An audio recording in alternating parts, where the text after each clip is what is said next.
अब हमने देखा कि हमारे पास ये फ्रिक्वेंसी काउंट आ गया 4096। तो सबसे पहले हमें ये पता चल गया ये दोनों इमेजेस जो होंगे सेम साइज़ के होंगे। अगर ये सेम साइज़ के नहीं होंगे तो हम हिस्टोग्राम मैचिंग नहीं परफॉर्म कर सकते। क्लियर है? यहाँ पे फिर आगे हमने क्या करना है, पीडीएफ सेम वैसे ही हमने प्रोबेबिलिटी डेंसिटी फंक्शन कैलकुलेट कर लेना है, टोटल काउंट कर से हमने डिवाइड कर देना हर एक फ्रीक्वेंसी को ग्रे लेवल की, तो जिससे हमें क्या होगा, ये हमारा फ्रीक्वेंसी निकल आएगा। तो ये मैंने सारे के सारे कैलकुलेट कर लिए। सेम सीडीएफ प्रीवियस वाली वैल्यू में नेक्स्ट वैल्यू को ऐड कर देना, तो ये हमारे पास कुछ प्रोबेबिलिटीज यहाँ से निकल आएगी। अब बात आ जाती है स्केलिंग फैक्टर की। Scaling factor again highest grey level होगा, जितने बिट का इमेज होगा उस लिहाज से। तो हमारा 7 था, 7 को हमने मल्टीप्लाई कर दिया इन सब के साथ। अब हमारा लास्ट में आता है राउंड ऑफ करना।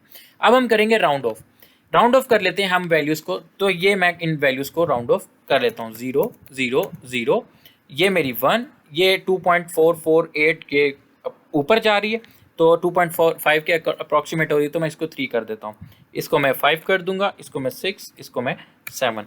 यहाँ तक हमारे पास राउंड ऑफ के वैल्यू आ गई थी। अभी आपको अगर याद होगा तो मैंने स्टार्ट में आपको बताया था हम लास्ट में क्या करेंगे, मैपिंग फंक्शन हमारा कुछ काम करेगा। अब वो मैपिंग फंक्शन किस तरह से काम करेगा, last 2 column of given image के लास्ट 2 कॉलम लेने हैं। या इसका मतलब क्या है, लास्ट 2 कॉलम कौन से होंगे, राउंड ऑफ वैल्यू और न्यू फ्रीक्वेंसी काउंट। ठीक है, ये 2 हमने कॉलम उठा लेने हैं। ये हमें उठाकर यहाँ पे ले आया, लास्ट 2 कॉलम्स हम ले आए अपनी इमेज के। ठीक है, गिवन इमेज के हम लास्ट 2 कॉलम्स उठाकर ले आए हैं। क्लियर है? अब हमने लेकर आने first 2 columns of reference, first and last column of reference image.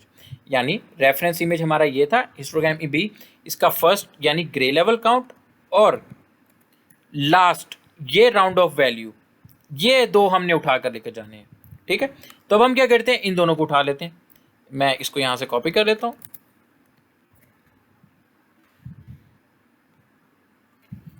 This one और ये दिस।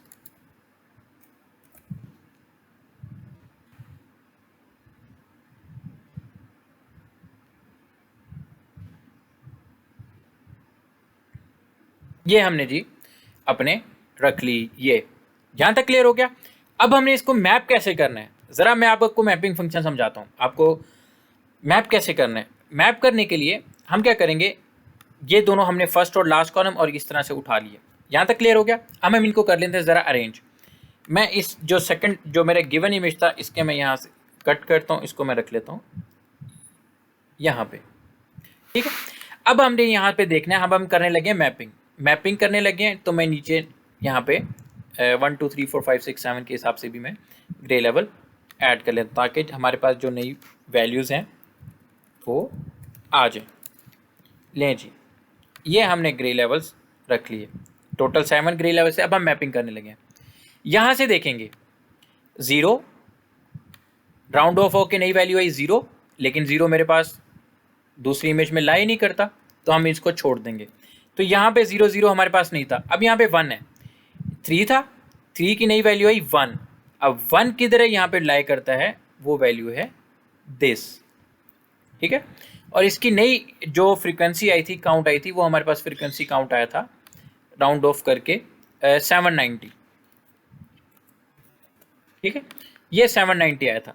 तो ये हमारा जो इसका फ्रीक्वेंसी काउंट है ये जी 790 है।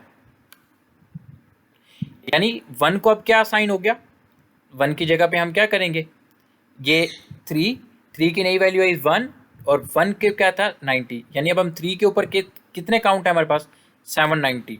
तो ये 3 के ऊपर हमने क्या रख दिया, 790 को हमने प्लेस कर दिया। हमारा मैपिंग फंक्शन जैसे काम करता है, ये डायरेक्ट मैं उसकी इम्प्लीमेंटेशन आपको समझा रहा हूँ।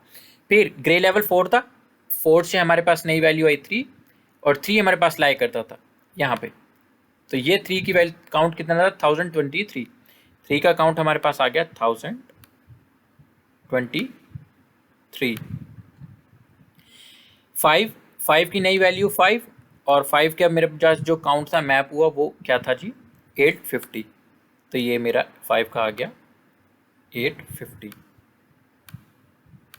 ठीक है, इसी तरह 6 का 6 था और 6 के यहाँ पे 2 बन रहे थे, तो हमने इन दोनों को आपस में ऐड कर दिया था, इनकी नई फ्रीक्वेंसी जनरेट कर दी, वो थी 985। तो 6 के लिए हमारे पास काउंट क्या बन गया 985। और 7 और 7 की नई वैल्यू भी 7 और 7 का जो काउंट था वो हमारा था जी 448 448 और ऊपर वाले हमारे इनका कोई आया नहीं था तो हम इनको क्या कर देंगे 0 रिप्लेस कर देंगे। ये हमारा क्या आएगा, अब हमारा आउटपुट हिस्टोग्राम होगा आफ्टर मैचिंग। तो अगर हम कंपेयर करके देखें इस हिस्टोग्राम को अपने गिवन रेफरेंस इमेज के हिस्टोग्राम के साथ,